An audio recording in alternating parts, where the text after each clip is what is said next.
I never planned on returning to Quiet Pines. It was one of those sleepy Midwest towns with a single diner, a post office that closed at 3, and a main street that still looked like it was stuck in 1962. I grew up there, left as soon as I could, and only ever came back to visit my folks. But when Sheriff Mullen passed away and the town council offered me the job, temporary fill-in until they found someone permanent, I said yes.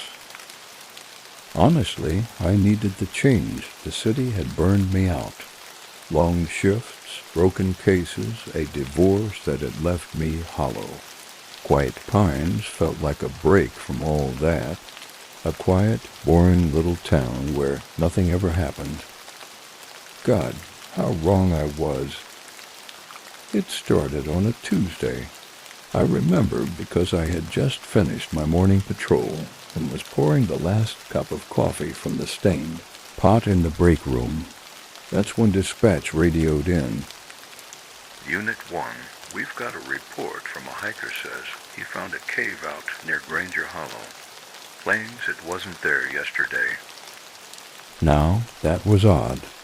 I knew those woods like the back of my hand. There were no caves out there. At least, not that anyone ever mentioned. I figured maybe it was a sinkhole or just a hiker with too much imagination and not enough caffeine. Still, I drove out to the trailhead, parked the cruiser, and hiked in.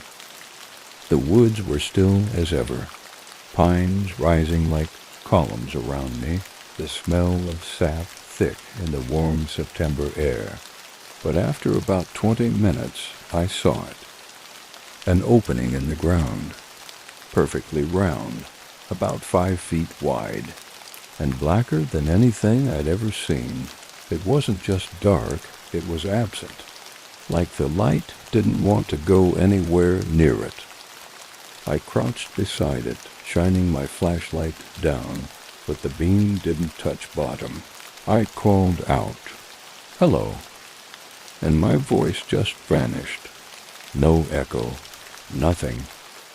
The hiker was still nearby, a college kid named Ben something. He swore it hadn't been there yesterday, and I believed him.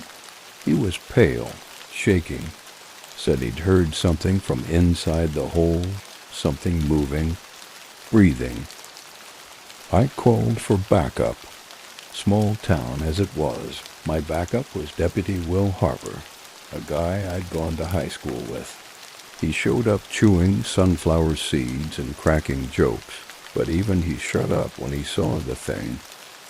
We roped it off, took photos, sent them to the local geological survey, thinking maybe someone smarter than us would have a clue. But by the next morning the hole was gone. No sinkhole, no cave, just pine needles and moss. The rope we'd left behind, torn, as if shredded, not cut, not frayed, torn. That night I couldn't sleep. I kept thinking about the darkness, how it swallowed light and sound, how it felt wrong, heavy, hungry. The nightmares started on Thursday. I was standing in the woods, back at the hole, but it was bigger this time, and there was something crawling out of it. Pale limbs, long fingers, too many joints. I never saw its face, thank God, but I woke up drenched in sweat, my heart jackhammering in my chest. The weird reports started coming in the next day. Cattle missing, dogs howling at nothing. A hunter named Dale Rooker who'd gone out to check his traps and came back white as a sheet, mumbling about something tall with teeth like fishhooks. Will and I visited Dale the next morning. He was sitting on his porch, rocking back and forth with a shotgun across his lap. Wouldn't go inside the house. Said whatever he saw was standing in his living room when he got back, just watching him. The thing is, Dale lived alone, doors locked, no signs of forced entry, no tracks, nothing. And then people started disappearing. First, it was Marla Dunning, a high school teacher who liked hiking out past Granger Hollow. Then a pair of teenagers whose truck was found abandoned at the edge of the forest.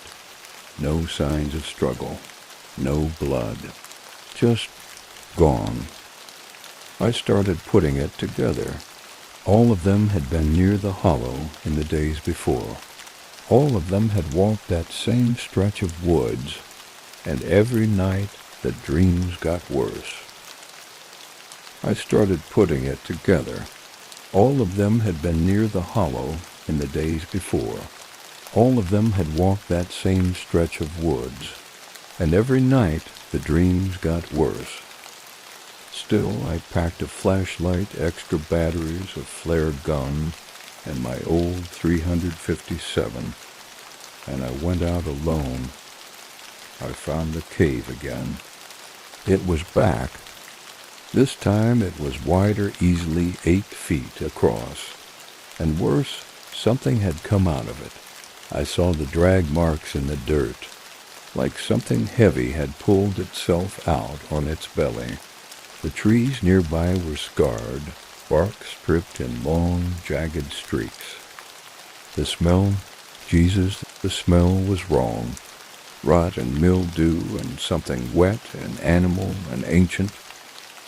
I fired a flare into the sky, marking the location, and radioed for Will. No response. I waited. Nothing. So, like an idiot, I went in. The tunnel wasn't a tunnel. It was more like a throat wet, pulsing slightly beneath my boots.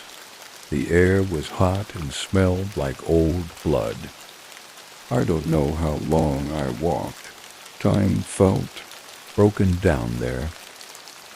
The further I went, the more it felt like I was walking into a dream I couldn't wake up from. I found bones, lots of them. Some animal, some not. And then I heard it, a voice. "You brought the light." It came from everywhere and nowhere, like it was inside my skull, whispering directly into the folds of my brain. "It is always hungry." Something moved in the dark. I ran, fired a shot behind me, but I hit nothing.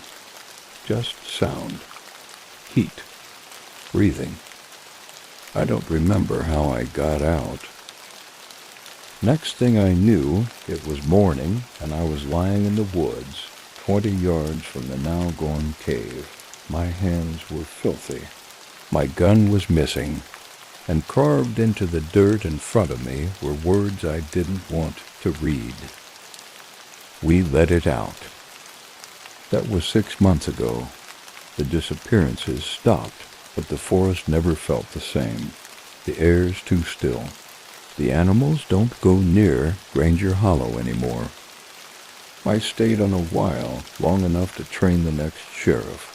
Then I packed up and left Quiet Pines for good, but some nights I still hear the whisper in the corners of motel rooms, beneath the hum of highway noise, in the quiet moments before sleep. "You brought the light." And sometimes I see shapes in the trees that shouldn't be there. I don't know what we let out. I don't know where it went, but I know it's still hungry, and I think maybe one day soon it'll come looking for me.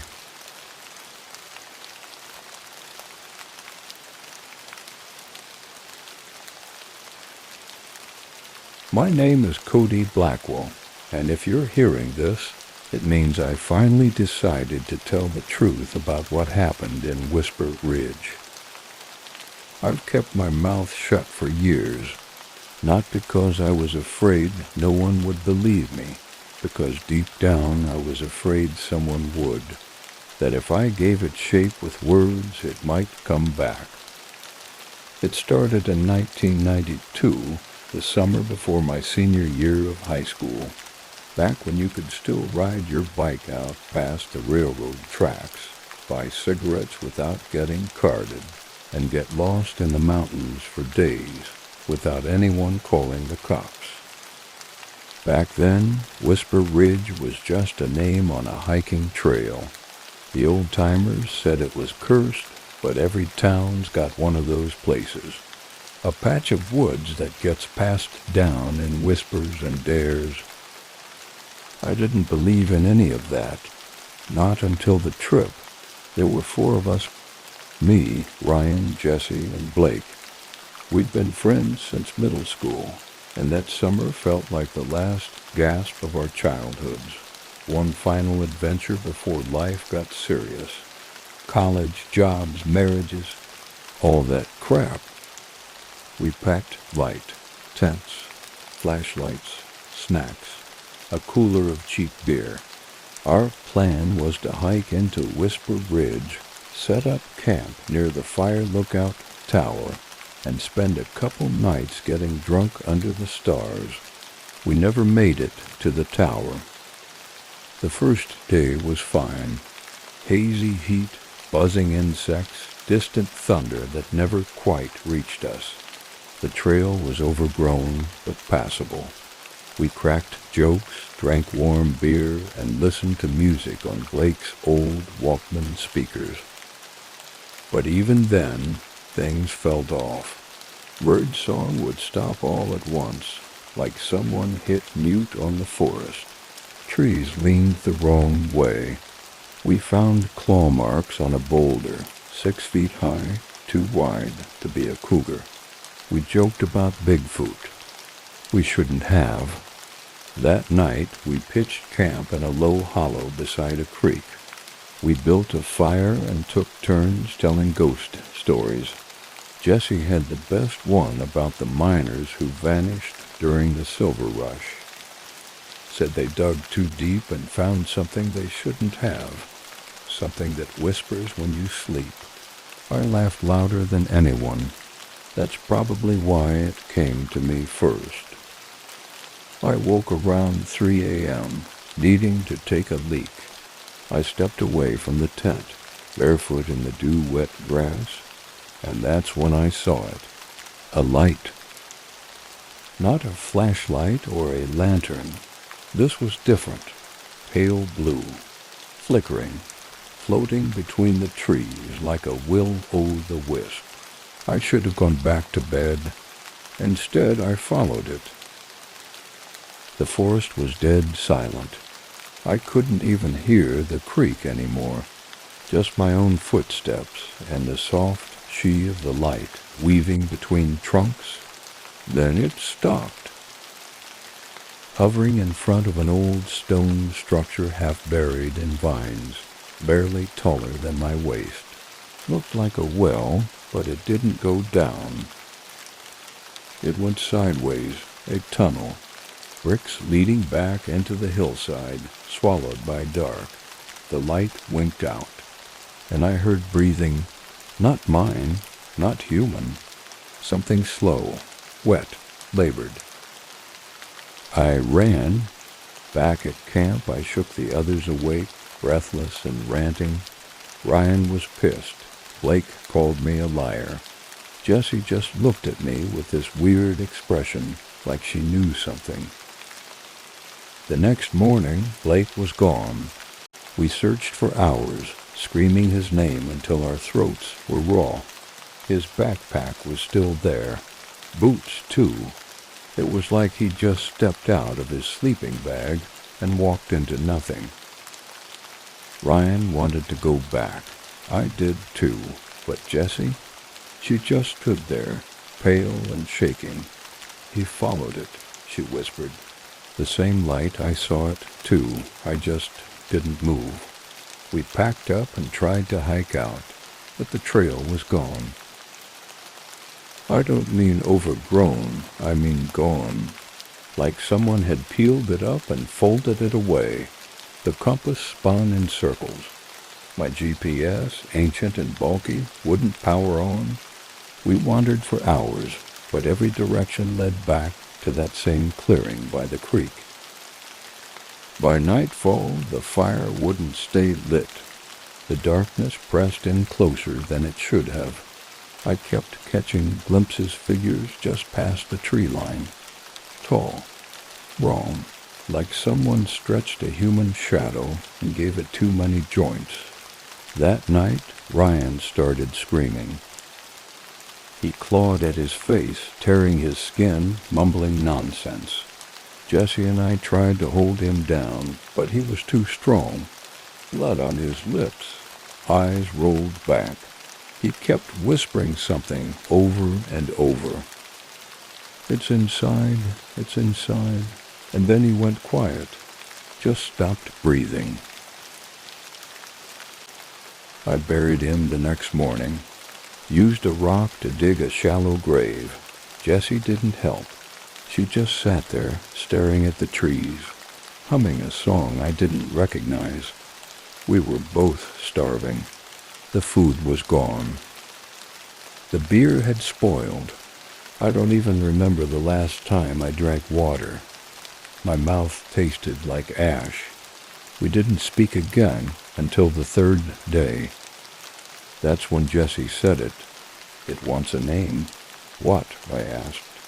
That's how it gets in. You name it. Then it knows where to find you. I told her she was crazy, but part of me believed her, and then, just like that, we found the trail again. I never saw Jessie after that. She stopped showing up to school. Her parents moved out of state. No forwarding address. No one ever found Blake or Ryan, and I never talked about it. Until now, because a week ago my daughter came home from school talking about a new hiking trail someone found behind the football field. Said the older kids call it Whisper Ridge. She said she saw a strange light there. And last night I saw it too, flickering outside my house.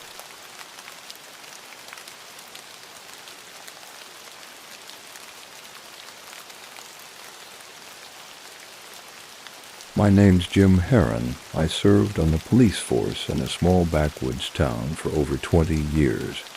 We weren't the kind of place that made headlines, unless it was for a bake sale or a turkey raffle. Quiet, peaceful. Or so we thought. In November of 1995, I had the kind of night that stains your memory. The kind that never lets go. It was raining hard that night. Cold sheets hammering the windshield as my partner, Mike Dawson, and I sat in the squad car on patrol. The radio was quiet, the town quieter. We were halfway through a pot of stale coffee when the dispatch broke the silence. All units, we've got a 10 to 71, possible missing person. Location is the old mill house on Riverton Road. Mike and I locked eyes. The mill house had been abandoned for decades, an old relic from the town's long-dead industrial days. A place the kids whispered about, dared each other to visit on Halloween. But nobody really went there. Not anymore. We arrived in less than 10 minutes. The rain had turned the road to muck, and the mill house loomed like a corpse in the headlights' windows dark. The roof caved in on one side, vines crawling up its flanks like veins. We stepped out, boots sinking into wet earth, flashlights cutting through the downpour. The front door was hanging open. I called out, "Police department. If anyone's here, make yourself known." Nothing. Just the hollow echo of my own voice and the slow drip of water from the gutters. We split up Mike, taking the upper floor. I took the ground level. The place reeked of mildew and rot, the kind of stink that sticks to your skin. My light flicked over rusted machinery, broken glass, moldering furniture. I was just about to call it clear when I heard it a soft whimper, almost too faint to catch. It came from the far back room. I pushed open the door and froze. A little girl sat tied to a chair in the middle of the room. She couldn't have been more than 12, her eyes wide with terror, mouth gagged, cheeks stained with tears. Surrounding her were lit candles, dozens of them, their wax dripping into crude sigils scratched into the wooden floor. "Hey," I whispered, stepping in slowly. "It's okay. I'm here to help." She flinched when I reached for the gag. That's when I heard footsteps behind me. I turned, gun raised. A man stood in the doorway, tall, gaunt. His clothes were filthy, his eyes wild, and in his hand was a large, rusted knife. "Don't move," he growled, "or she dies." My finger tightened on the trigger. "Who are you?" I demanded. He smiled, crooked, unsettling. "The caretaker. This place, it's sacred. You've trespassed." And then he lunged. I fired. The shot rang through the room. He stumbled, clutching his chest, but didn't go down. Screaming, he charged again, knife swinging wide. I sidestepped, squeezed the trigger a second time. The round hit him in the head, and he dropped like a sack of bricks.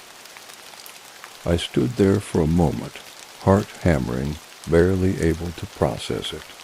Then I ran to the girl, untied her with shaking hands, and carried her out into the rain.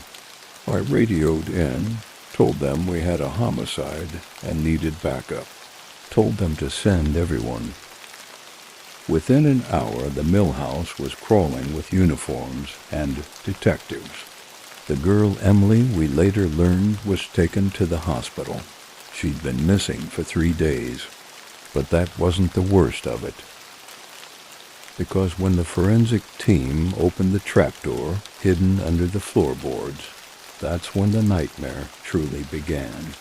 Beneath the mill house was a hidden chamber carved out of stone and dirt, cold and silent, like a tomb, and in the center of it an altar.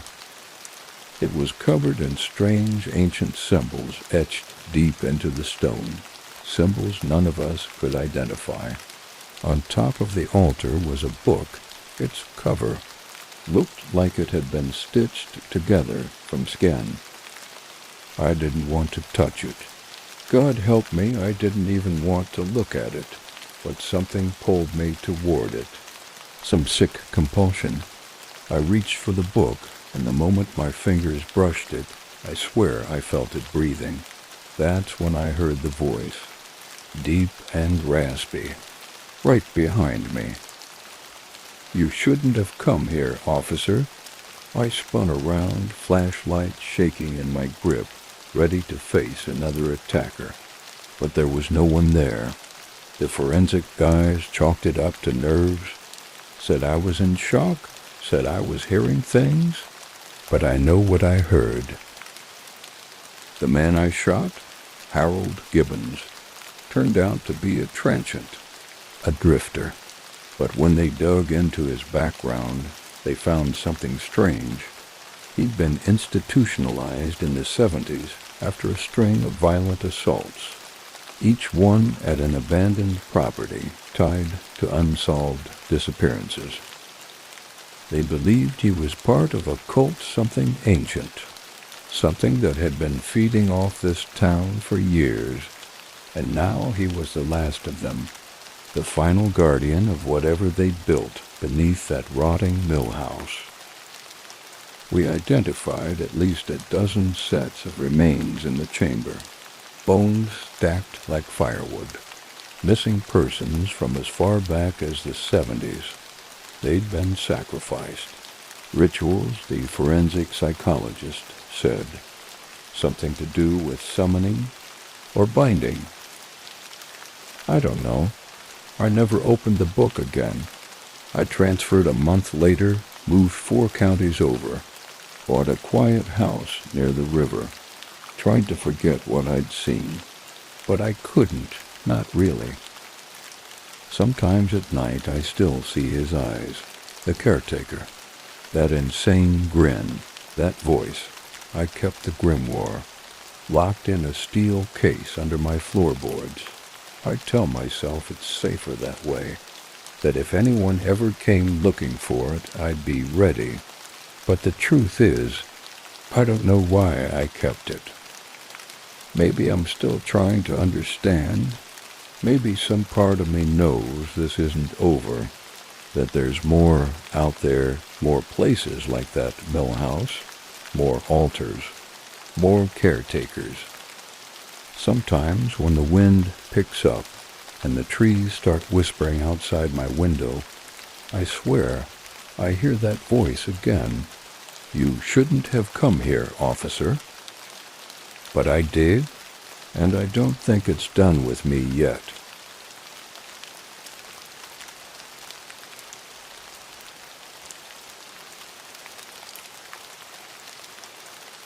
My name is Sheriff Owen Grant. I spent over 30 years wearing the badge in a quiet stretch of Colorado near the San Juan Mountains. Small towns, long winters, locals that didn't trust strangers but looked after their own. The kind of place where time crawled and change came slow if it came at all. I saw my share of strange things over the years, but nothing like what happened in the fall of 1993. Nothing that's haunted me quite the same way. It started with a call from dispatch. Sheriff Grant, you copy? We've got a 10 to 56. Local hiker found a body up past Cathedral Ridge, maybe a mile off the trail. Says it's bad. I remember staring out my office window as the storm clouds rolled in. It was mid-October. The trees were halfway bare, their skeletal limbs scraping the gray sky. That area, Cathedral Ridge, it was isolated. No cabins, no known campsites. Just forest and rock and silence. Anyone ID the body yet? I asked into the radio. Negative. Hikers waiting near the site. Says there's something off about the place. I grabbed my coat, radioed for my deputy Carter to meet me, and drove up the winding trail with the siren off. Something in my gut told me to keep things quiet. We parked at the trailhead. The hiker was there, pale and jittery, clutching a thermos like it was a lifeline. Found it yesterday, he said, not meeting my eyes. Didn't sleep, couldn't, had to come back and report it. You said it was off, I prompted. What do you mean? His hands trembled. You'll see. The hike wasn't long, but the trail was steep and washed out in places. Fog hung low among the trees, curling between the trunks like smoke. After about a mile, the hiker stopped and pointed. There, off the path, was an old trailhead I didn't recognize, overgrown and barely visible, but the ground looked recently disturbed, like someone had cleared just enough brush to walk through. We followed it, ducking under low-hanging limbs, until we reached a small clearing, and there it was, a body slumped against a boulder, face down, shirtless, skin a sickly gray, lips blue with cold. But the thing that caught my eye was the symbol carved into his back, a crude spiral cut deep into the flesh, still fresh. I crouched down, careful not to touch the body. No ID, Carter said, glancing around. No wallet, no pack. Who comes this deep into the mountains with nothing? I didn't answer, because behind the boulder was a cabin, a small rotting structure I hadn't noticed at first. It was half sunken into the earth, with moss blanketing its roof and vines choking the doorway. It looked ancient, wrong. Did you go inside? I asked the hiker. He shook his head. No, God, no. I didn't want to get any closer than I had to. Carter and I approached the cabin slowly. The door hung slightly open, creaking on rusted hinges.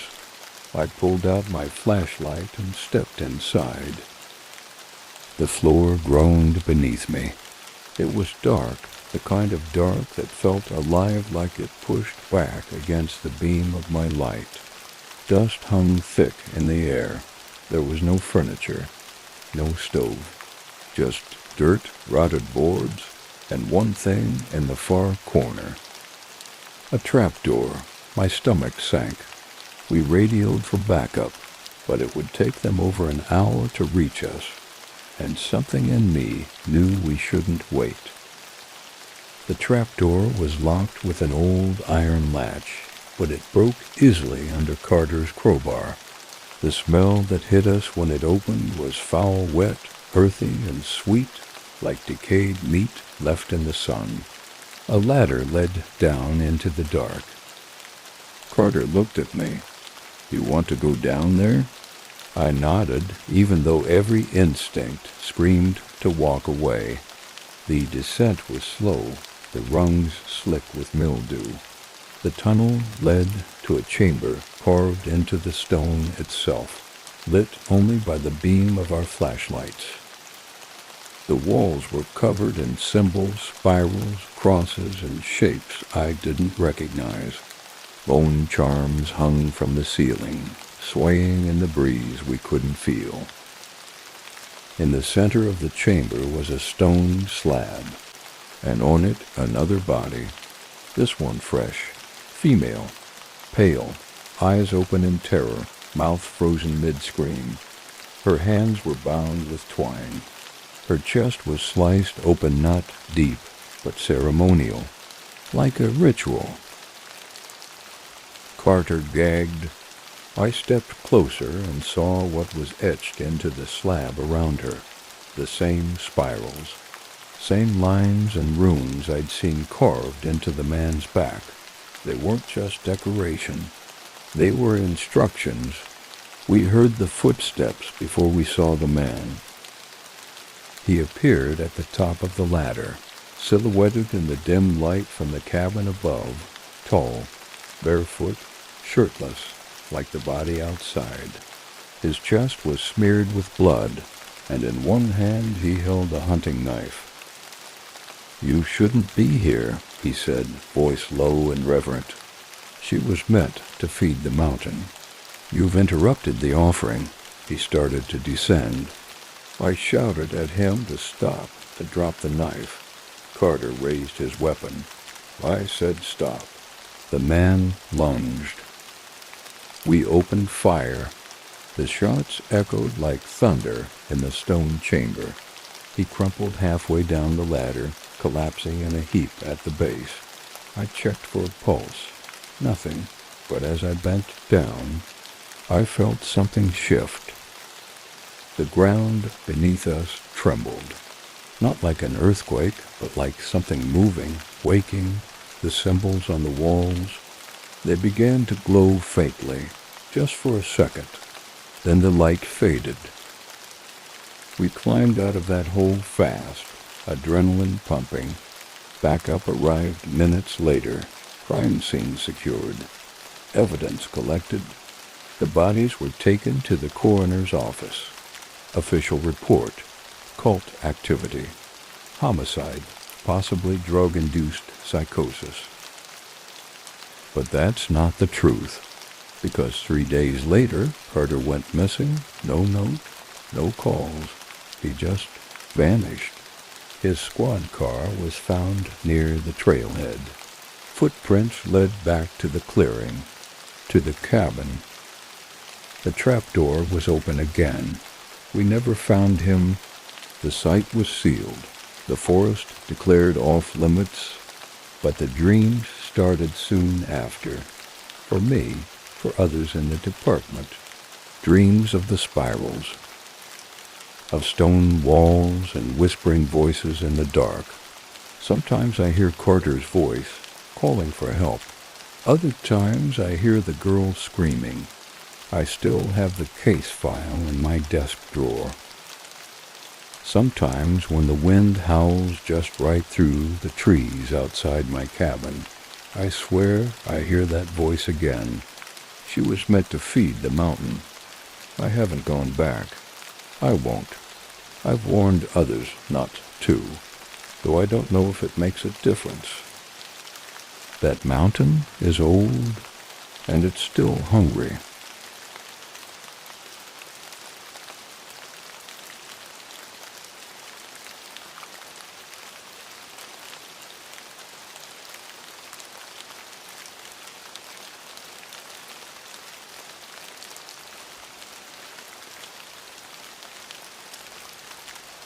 My name is Deputy Troy Keller, and I spent 16 years working the beat in a nowhere town tucked between the cornfields and forests of central Indiana.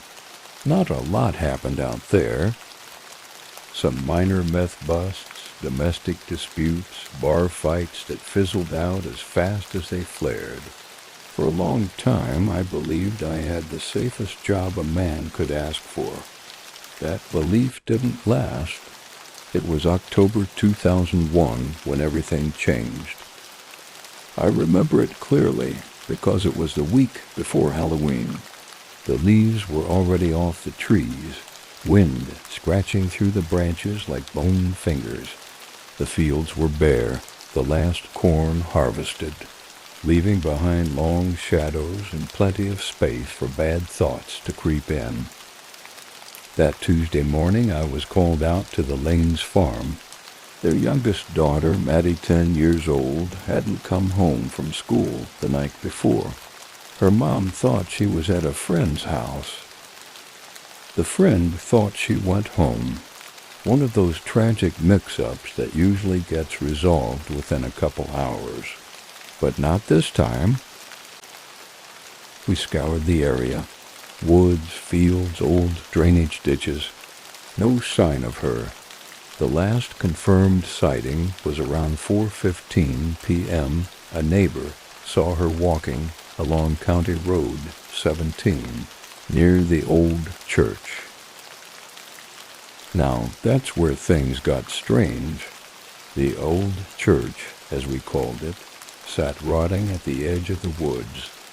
Built in 1894, abandoned since the 60s, it was just a weather-beaten husk with a broken steeple and boarded-up windows. The place was cursed, or so the locals said. Kids dared each other to go inside. Teenagers spray-painted the walls. But the stories stuck stories about voices in the walls, shadows that moved on their own. I never put much stock in those tales. Until that day, we got a team together and went out to search the church grounds.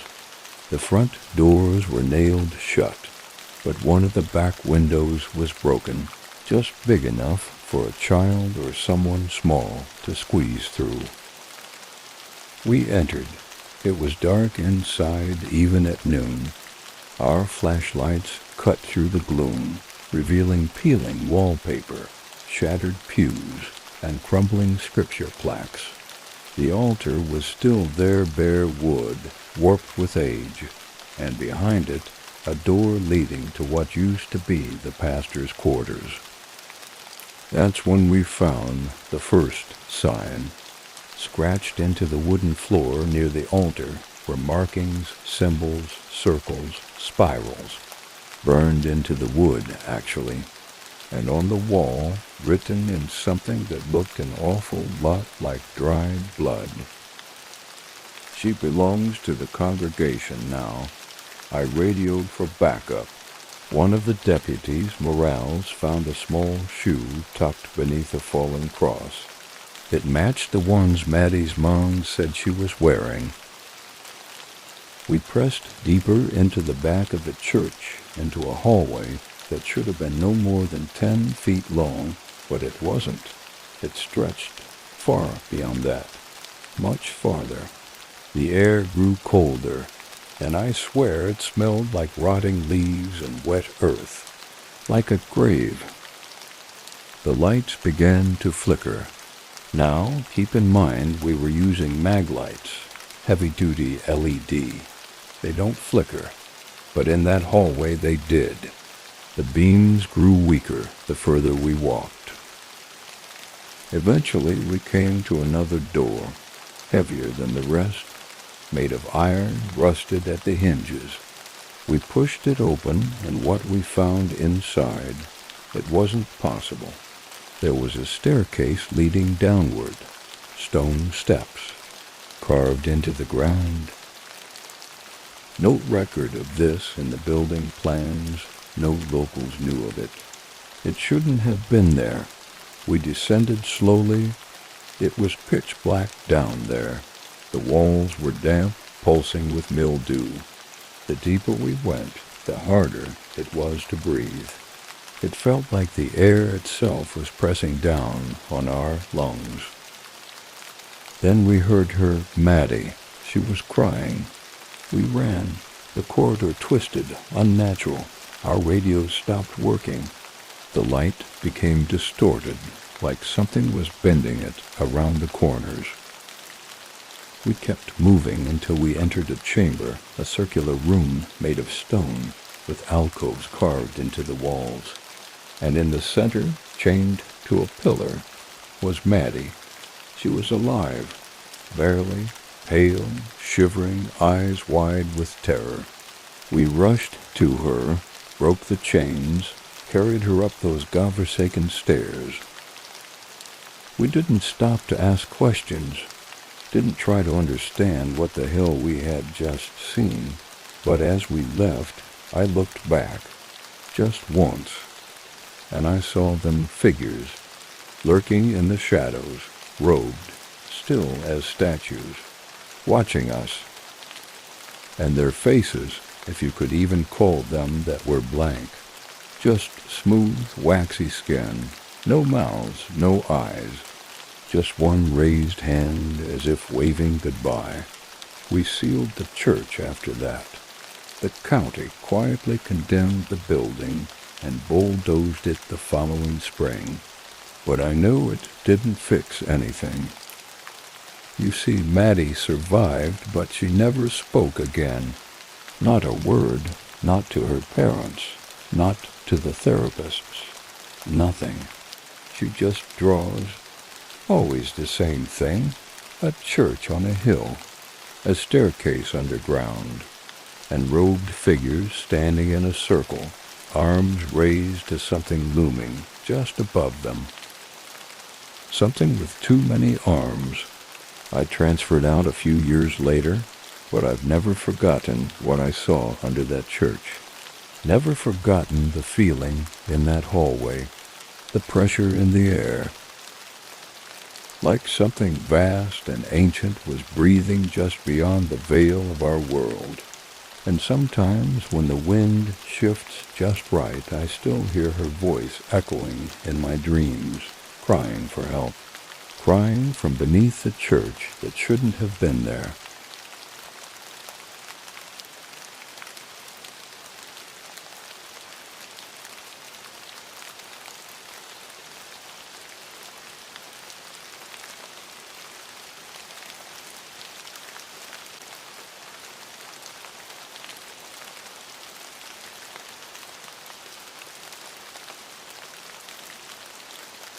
My name's Eddie Parker.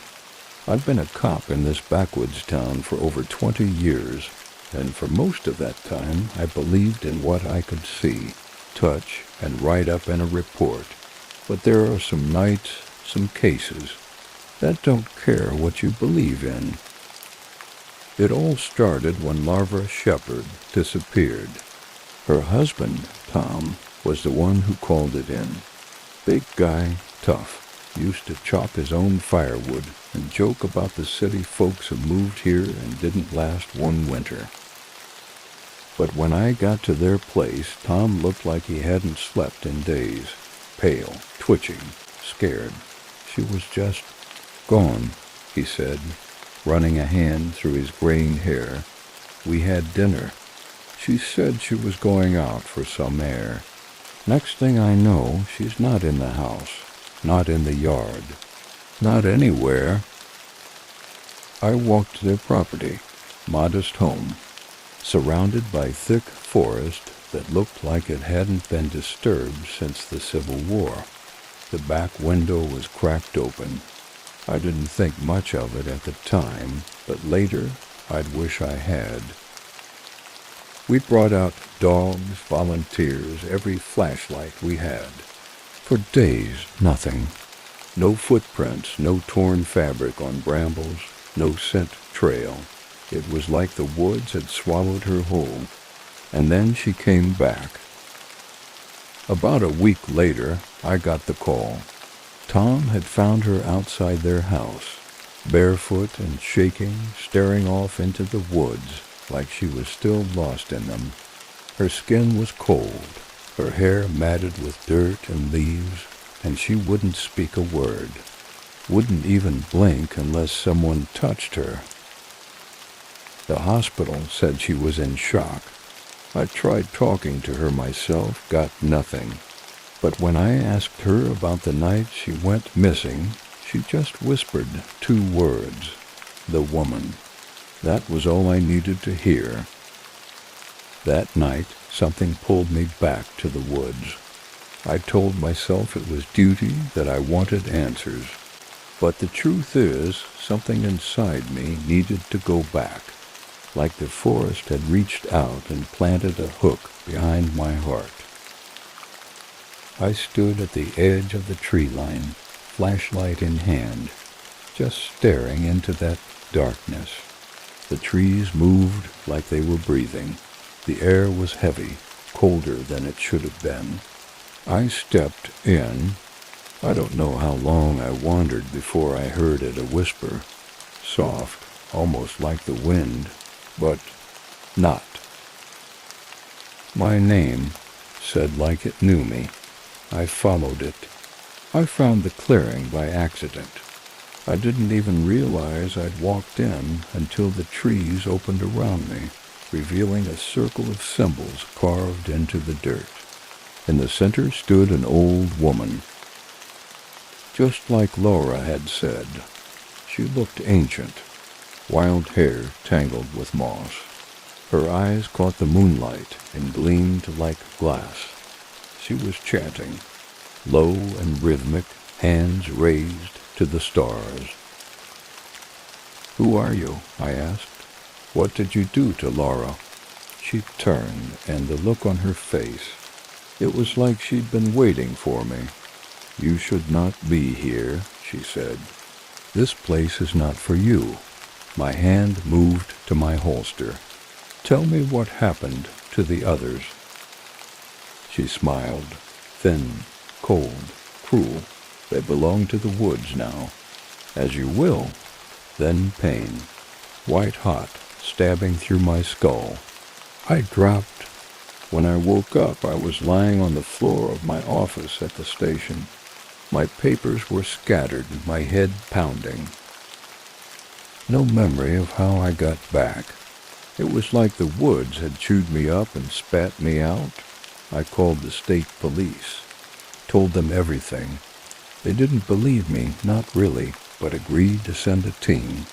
I knew by the time they got here, whatever I'd seen would be gone. Still, I had to keep digging. I went to the library, talked to old Mrs. Jenkins. She'd been here longer than anyone.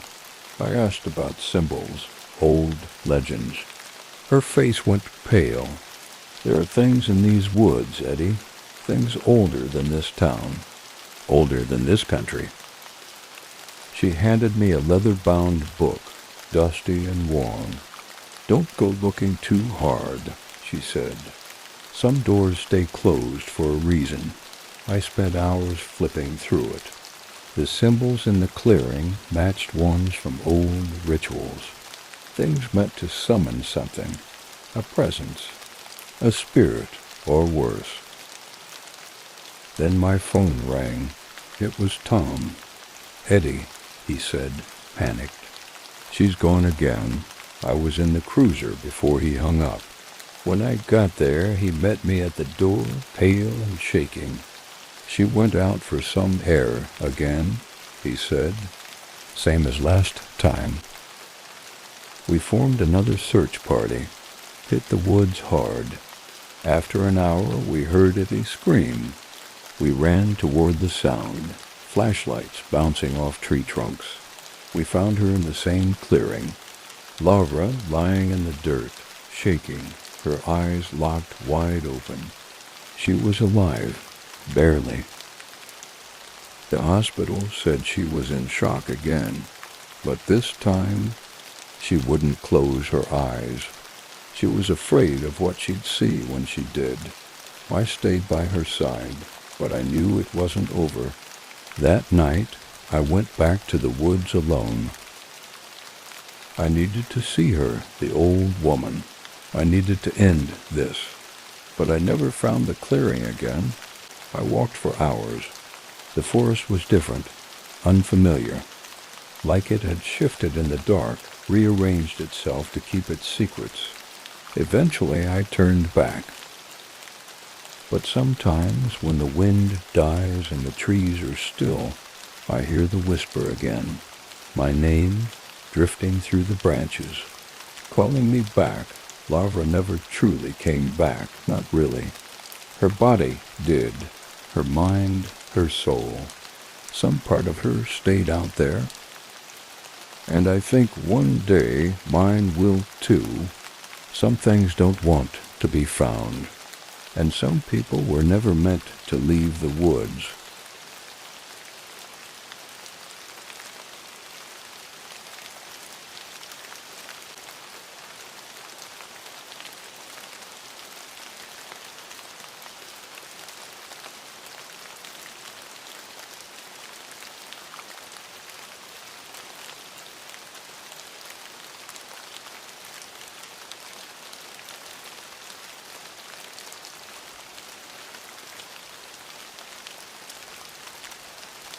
I was fresh out of the academy when they sent me to Pine Hollow.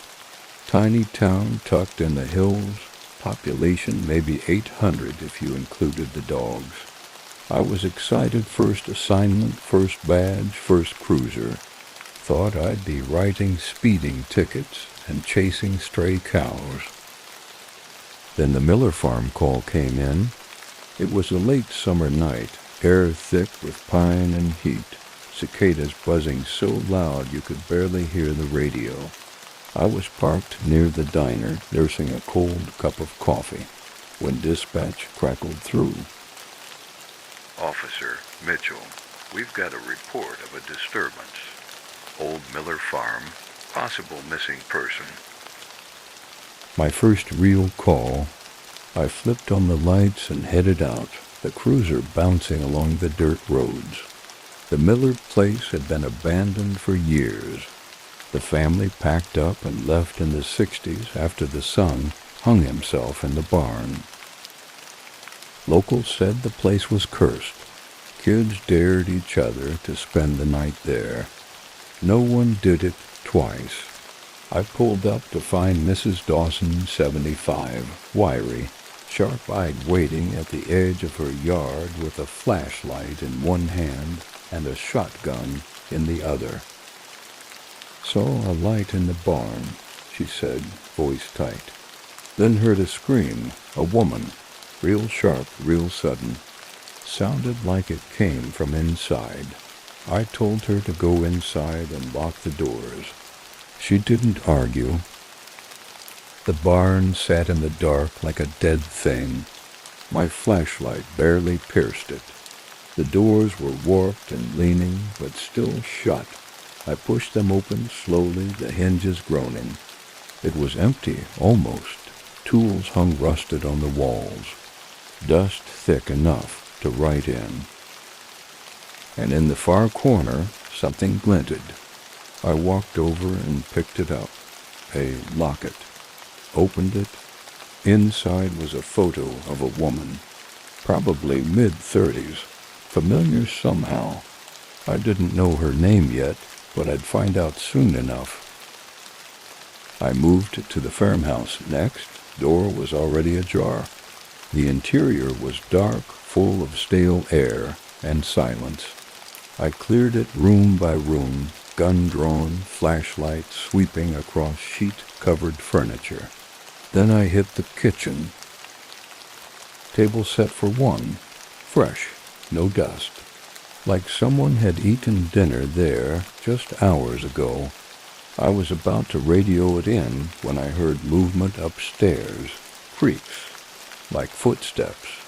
I climbed the stairs slowly, each board whining beneath my boots. At the end of the hallway, a door stood slightly open.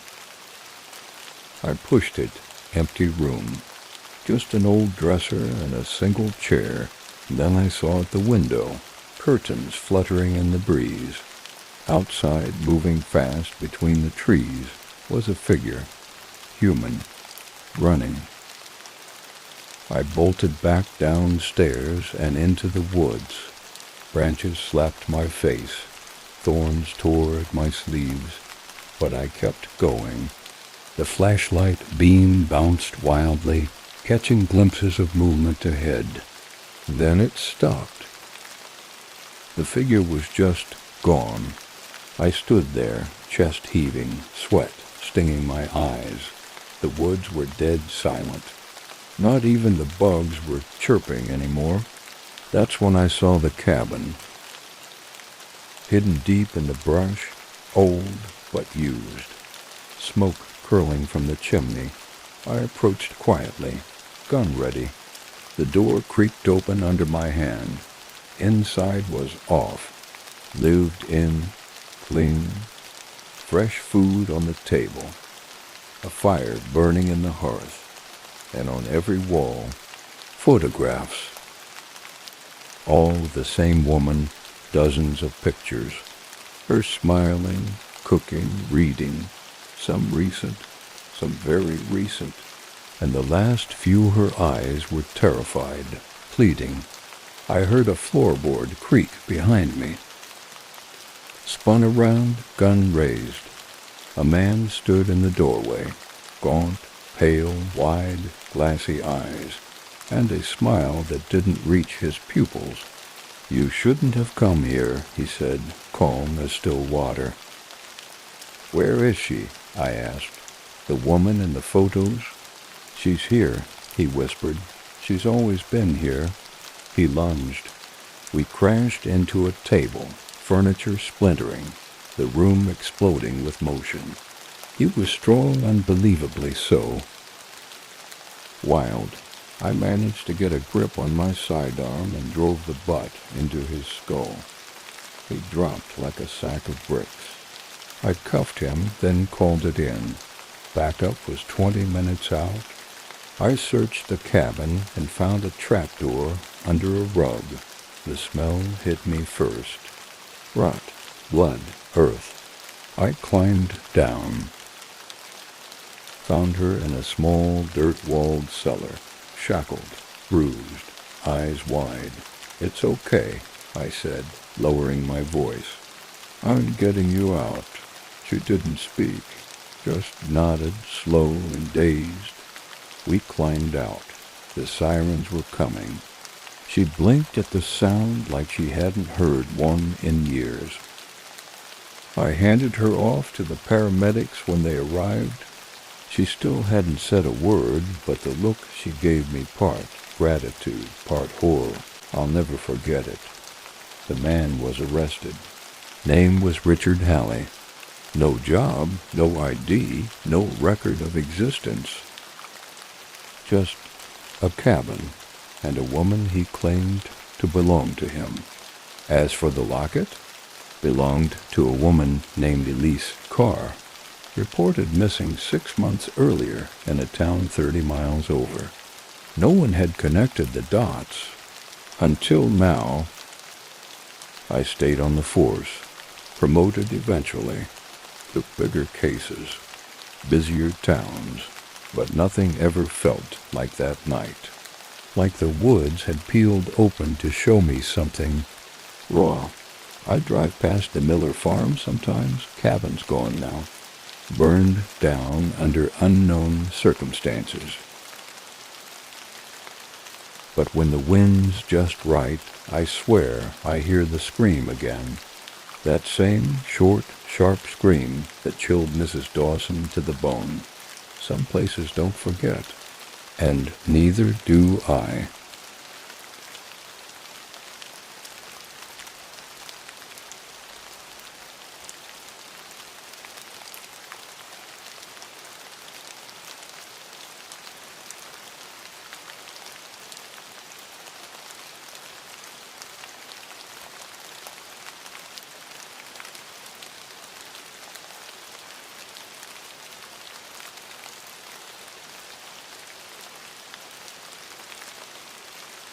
I've served as sheriff in Wayland County for over 25 years, long enough to know when something isn't right.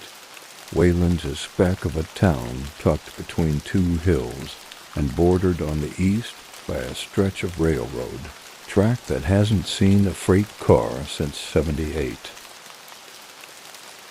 Folks still call it the old spur line. Most forgot it existed. Until last fall.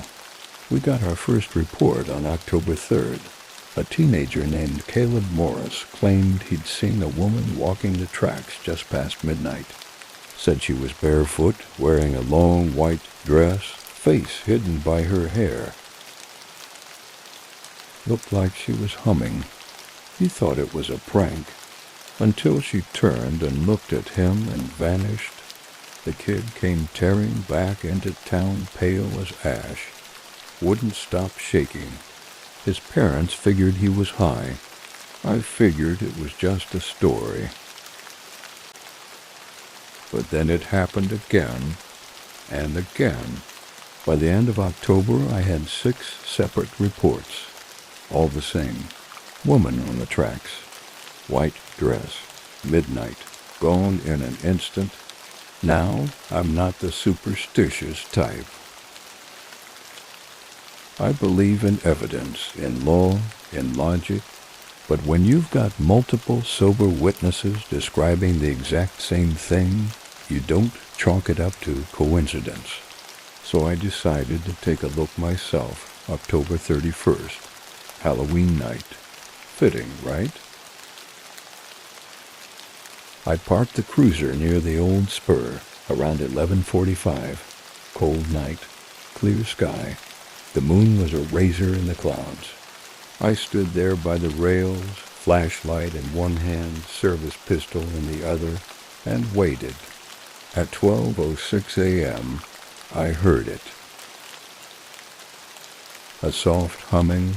It was coming from the trees to my left, low and slow. The kind of tune you'd hum to a baby if you hated that baby.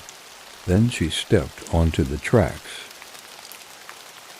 Just like the stories, barefoot, white dress stained at the hem, long black hair hanging limp over her face. She swayed with each step like she wasn't walking but being pulled. I called out, "Ma'am, you okay?" She stopped, didn't turn. I stepped forward, hand hovering near my weapon. "Ma'am, it's not safe out here. I need you to turn around." And she did. But there was no face. Just skin, seamless, stretched smooth over where her eyes, nose, and mouth should have been. I stumbled back, nearly dropped my flashlight. She began to move toward me, not walking now, but gliding. No footsteps, no sound. Just that humming, louder now, drilling into my ears like a swarm of wasps. I raised my weapon. "Don't come any closer." She didn't listen. Then she vanished, gone, like someone cut the film. I stood there in the freezing dark, heart racing, breath fogging the air. I stayed till sunrise. Didn't see her again. The next day I did what any rational cop would do. I started digging old town records, historical archives. Anything I could find on that stretch of rail. Turns out there was a woman. Her name was Evelyn Morrow. Lived in Wayland in the 1940s. School teacher. Beloved. She was murdered. In 1947, she was found lying across the tracks. Head crushed. No suspects. Locals claimed she threw herself in front of a passing train, but some claimed they heard her screaming the night before. Said she'd been chased, cornered, killed. I found an old photo of her in the town's historical society. My stomach turned when I saw the dress. White, long, delicate stitching at the hem. Same one the faceless woman wore. I tried to brush it off. Coincidence. Maybe I'd seen the photo before and my mind filled in the blanks. Then the reports started again. This time people were going missing. First was Rebecca Dillon, 23. Walked her dog every night near the tracks. Dog came back alone. Next was Steve Monroe, 44, train hobbyist. Liked to take photos of the abandoned line. Never made it home. Each one vanished near the tracks. Each time witnesses reported hearing that same humming. I requested a full forensic sweep of the area. Nothing turned up. No footprints. No signs of struggle. Just a strange residue on the rails, black, tar-like, cold as ice. I made the mistake of walking the tracks alone one night, trying to make sense of it all. It was just past midnight when I heard the humming again, but this time it was coming from behind me. I spun around and she was there, closer now, inches away. I could see the faint impression of a mouth beneath the skin, a smile stretching slowly across where her face should have been. I don't remember running, just remember collapsing in the dirt back at my cruiser, gasping like I'd come up from drowning. I'd put in for retirement the next day. I don't care if no one believes me. I've seen what I've seen. The town still whispers about her, still hears the humming some nights. They say if you walk the tracks alone after midnight and she appears, you've got 3 days left. No more, no less. They're calling her the Rail Bride now, and some nights, even from my cabin miles away, I swear I still hear the humming, getting louder, closer.